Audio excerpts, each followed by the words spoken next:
स्वागत है आप सभी का हमारे YouTube चैनल में। वेलकम है आप सभी का हमारे YouTube चैनल में। कर्मचारियों पेंशन्स और फैमिली पेंशन्स के लिए आप सभी को पता है कि 8वें वेतन आयोग की मंजूरी दे दी गई है, उसके गठन की मंजूरी दे दी गई है।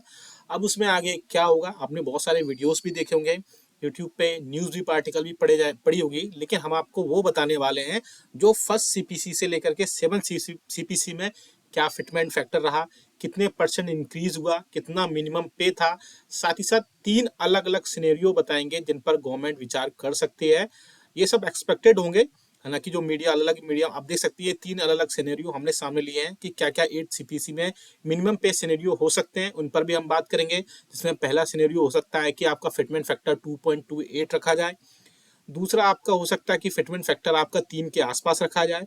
तीसरा हो सकता है कि आपका 7 सीपीसी की तरह ही आपका फिटमेंट फैक्टर 2.57 रखा जाए। और साथ ही साथ इन तीनों सिनेरियो में से कौन सा ज़्यादा जो है क्रूशियल रोल रहेगा, उसका भी बात करेंगे। साथ ही साथ हम बात करेंगे यहाँ पर कि कितना फिट, और एक ये चार्ट भी आप सामने देख पा रहे हैं स्क्रीन पर। इस चार्ट में हम आपको बताएंगे कि इस चार्ट के हिसाब से आपकी कितनी बेसिक रहेगी और कितनी बेसिक के हिसाब से आपका 7 सीपीसी में जिस हिसाब से बेसिक है आपकी, उस हिसाब से आपकी 8 सीपीसी में कितनी बेसिक रहने वाली है। थोड़ा डिटेल में वीडियो बताएंगे। साथ ही साथ इसके अलावा आपको और भी जो अदर खबरें हैं आपकी बढ़ोतरी, पेंशन में बढ़ोतरी को लेकर के, उन पर भी हम यहाँ पर बात करने वाले हैं। इसलिए इस वीडियो को पूरा लास्ट तक देखिएगा। और अगर चैनल पर पहली बार आए तो चैनल को फ्री में सब्सक्राइब जरूर कर लीजिएगा। सब्सक्राइब के ब्लैक बटन को प्रेस करके साथ ही साथ आप हमारी वीडियोस की लेटेस्ट इन्फॉर्मेशन के लिए घंटे के निशान को यानी बेल आइकन को प्रेस करना बिल्कुल मत भूलिएगा। तभी आपके पास हमारी वीडियोस की जो लेटेस्ट इन्फॉर्मेशन है वो आप तक पहुंच पाएगी और आप हमारे वीडियोस को इसी तरीके से आगे भी कंटिन्यू वॉच कर पाएंगे। इसके अलावा हम आपको हमारे चैनल के रिकॉर्डिंग एक और इन्फॉर्मेशन जल्दी से दे देते हैं। बहुत सारे पेंशनर्स ऐसे हैं जो हमसे बात करना चाहते हैं, डायरेक्टली जुड़ना चाहते हैं, क्योंकि उनकी बहुत सारी प्रॉब्लम्स हैं, समस्याएं, या उनकी वेलफेयर से रिलेटेड उनको पेंशन सही और या फिर उनके जो एरियर ग्रेचुटी वगैरह नहीं मिल पा रही है, तो आप हमसे डायरेक्टली जुड़ सकते हैं। आप सामने स्क्रीन पर भी देख पा रहे हैं कि हमसे कितने लोग जुड़ चुके हैं और अपनी समस्या सॉल्व करवा चुके हैं। तो आप भी मात्र आपको करना है सब्सक्राइब करिए। सब्सक्राइब करने के बाद राइट साइड में ज्वाइन बटन है, उस पर क्लिक करिए वहां से, और 29 रुपए का मात्र पेमेंट करना है और आप 1 मंथ के लिए आप हमारे प्रीमियम सब्सक्राइबर बन जाएंगे। और आप वहां से कोई भी समस्या, आपको कोई भी क्वेश्चन कमेंट बॉक्स में लिखेंगे, विद इन 15 मिनट के अंदर आपकी जो भी समस्या होगी आपको वहां से बात हो जाएगी और समस्या आपकी सॉल्व कर दी जाएगी। चलिए सीधा लेके चलते हैं, सारे पे कमीशन पर कंपैरिजन कर सकते हैं और सारी हम 3 सिनेरियो दिखाएंगे। साथ ही साथ लास्ट में हम आपको चार्ट बताएंगे कि 7 सीपीसी में अगर आपकी इतनी पेंशन है, इतनी सैलरी है, तो 8 सीपीसी में कितनी हो सकती है। तो सामने आप स्क्रीन पर भी देख पा रहे हैं। द मिनिमम पे ऑफ प्रीवियस पे कमीशन की बात करेंगे, जिसमें अलावा हम फर्स्ट पे कमीशन से 8 पे कमीशन की जो हमने चार्ट देख सकते हैं, चार्ट यहाँ पे अवेलेबल है, जिस पर हम बात करेंगे। पहला जल्दी से बात करेंगे क्योंकि हम डायरेक्ट 8 पर नहीं आ सकते, क्योंकि थोड़ा सा हम देखेंगे फिटमेंट फैक्टर क्या रहा, कितना परसेंट इंक्रीज हुआ, क्या मिनिमम पे था, ये सारी चीजों पर यहाँ पर हम बात करेंगे। फर्स्ट सीपीसी 1946 से 1947 के बीच में आया। फिटमेंट फैक्टर उस टाइम नहीं काम करता, इंक्रीज भी नहीं था, पहला था तो 55 रुपए था मिनिमम पे। सेकंड आया, आप देख सकते हैं, जिसमें इंक्रीज टोटल मिला 14.2% का, और 80 रुपीज इसमें मिनिमम पे रखी गई। थर्ड सीपीसी आया जिसमें 20.6% का इसमें हाइक मिला और बेसिक पे 196 रुपये रखी गई। फोर्थ सीपीसी 27.6% रखा गया, जिसमें बेसिक पे 750 रुपये रखी गई। फिफ्थ सीपीसी आया 94 से 97 के बीच में, ये काफी ज्यादा इसमें हाइक मिला था और काफी समय के लिए, कम समय के लिए आया था, यानी 3 साल में इसमें काफी ज्यादा बढ़ोतरी देखने को मिल गई थी। और 31% यहाँ पर इंक्रीज हुआ था, जिसमें 2550 रुपए यहाँ पर बेसिक पे के रूप में यहाँ पर दिए गए थे। 6 सीपीसी की बात करें, यहाँ से फिटमेंट फैक्टर लागू किया गया था और जो बेसिक थी आपकी उसमें 1.86 का मल्टीप्लाई कर दिया गया था, जिसमें सबसे ज्यादा हाइक की गई थी 54% की, और आपका 2550 से मिनिमम जो बेसिक था उसमें 7000 रुपए की बढ़ोतरी हो गई थी। अब बात करते हैं 7 सीपीसी, जो 2014 से 16 के बीच में आया, और इसमें तो आप देख सकते हो 2026 तक जो प्रभावी भी रहेगा। और इसके अलावा इसमें जो फिटमेंट फैक्टर था वो 2.57 था।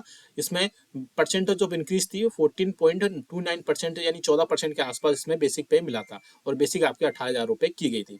अब हम बात करते हैं अगर 8 सीपीसी की, जो एंटीसिपेटेड वैल्यूज है वो 2.28 मानी जा रही है, जिसमें 34.1% का आपका इंक्रीज देखने को मिल सकता है, और बेसिक आपकी 41,000 हो सकती है। मैंने यहाँ पे बात की कि यहाँ पर 94 से 97 के, ये ईयर के बीच था, यहाँ पर 94 से 97 के बीच था इसमें, और जो ईयर था वो 10 साल के बीच में ही वहां पर पे कमीशन बनाया गया था। अब आप देख सकते हैं कि अब इसके अलावा हम यहाँ पर 3 अलग-अलग सिनेरियोज़ की बात करेंगे, क्या अलग-अलग सिनेरियोज़ हो सकते हैं, उसके अलावा बाद हम आपको चार्ट दिखाएँगे, उस चार्ट में आपकी सारी चीज़ें क्लियर होंगी।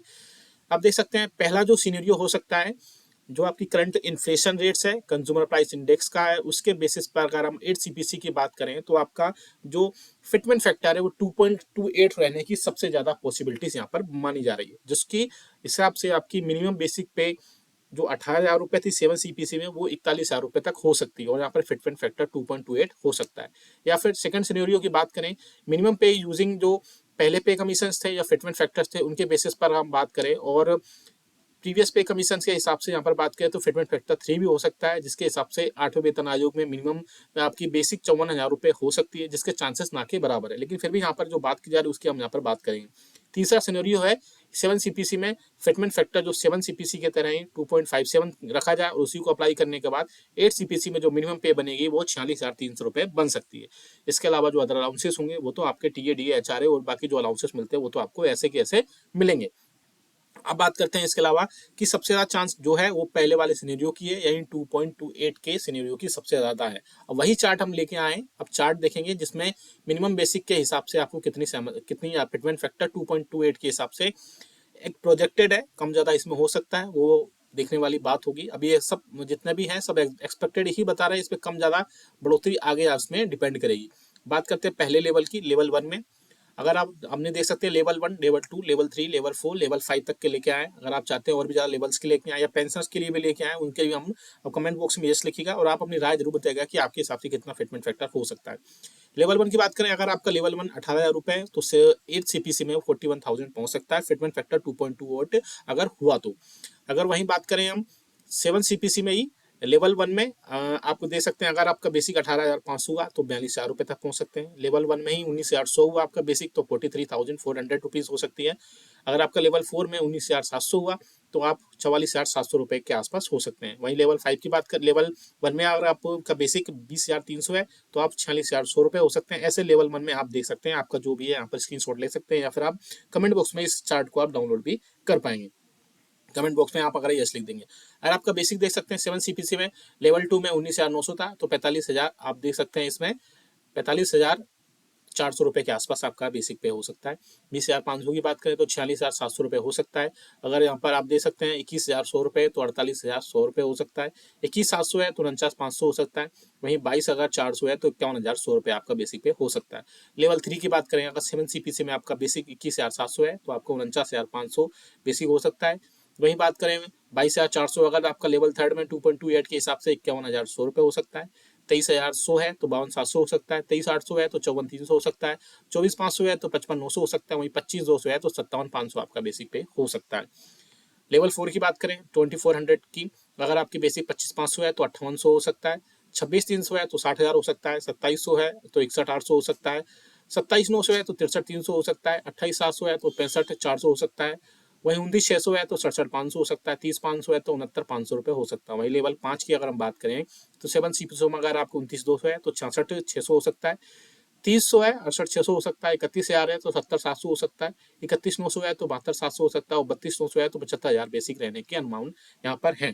तो ये चार्ट बड़ा इंपॉर्टेंट है। अब बात करते हैं कि फिटमेंट फैक्टर के बारे में बात हो चुकी है, अब बात करते हैं कि गठन इसका कब तक होगा। तो मैं आपको बता दूं, एक कमेटी बनाई जाएगी जिसमें एक प्रिंसिपल होंगे, उसमें चीफ और उसके अलावा 2-3 मेंबर्स या फिर 4 मेंबर्स हो सकते हैं या 3 या 5 पीपल की वहाँ पर एक कमेटी बनाई जा सकती है जो अपने रिकमेंडेशंस गवर्नमेंट को भेजेगी। हो सकता हो 5-6 महीनों में, और इसके अलावा फिर वो कमेटी जब जो रिकमेंडेशंस गवर्नमेंट देगी उसमें गवर्नमेंट होने के बाद गवर्नमेंट उसमें क्या क्या अप्रूव करती है उसके बेसिस पर ही वहाँ पर चीज़ें हो सकती हैं और आपका फिटमेंट फैक्टर निकल कर आएगा और उसी हिसाब से आपकी मोस्ट प्रोबेबली चांसेस है कि आपकी 1 जनवरी 2026 से आपको 8वां वेतन आयोग के हिसाब से सैलरी और पेंशन देखने को मिल पाए। आपकी क्या राय है इसमें हमें कमेंट करके जरूर बताएगा और आपके हिसाब से हमें बताएगा कि कितना फिटमेंट फैक्टर हो सकता है या फिर कितनी आपकी